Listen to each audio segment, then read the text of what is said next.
please start loving ourselves, guys. Doing a gym. So, ayan. 79. Maliit lang siya, guys. Yan, ang goal natin is 60. Ayan. Tinanong ko, guys, nakatanong ko sarili ko, paano, para saan ito ginagawa ko. Kaya, hindi ko na binigyan mukha ko dito, guys. Kasi, hindi ko madrawin mukha ko sa salamin. Kasi natanong ko kung ano yung pinagawa sa akin ng coach. Ayan, guys. Sumayan niyo ako sa aking journey sa journey ko sa gym. Pag-gym. May coaches, may Zumba, may yoga. Kahit ano-ano pa.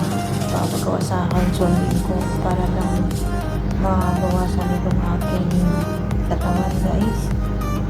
So yan, one day ko pa kasi simula ko lang walang kanin, ulam lang, guys, ang aking kinakain at saka gulay.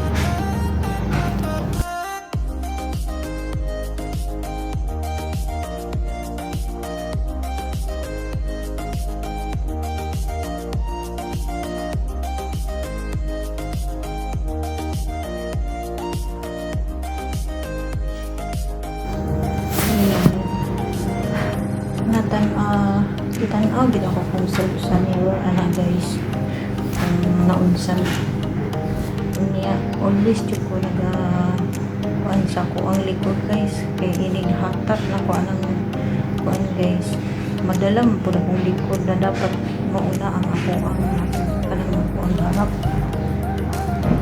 ang birthday, guys. Malagi nang watay kalang-alang aning gym. So may lang gid kay suportado ta sa kuan. So, guys, ayan, obserbahan ko lang isang buwan kung may alibyo or may changes sa aking katawan after nyan. So, good luck to me, guys. Please watch and follow and like, subscribe if kung wala ka pa nakasubscribe, please subscribe. Thank you.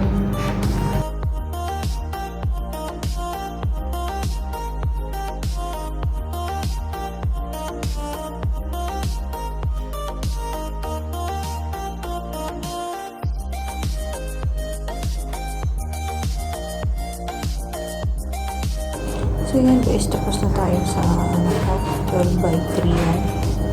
So, thank you for watching. Please subscribe again. Bye-bye.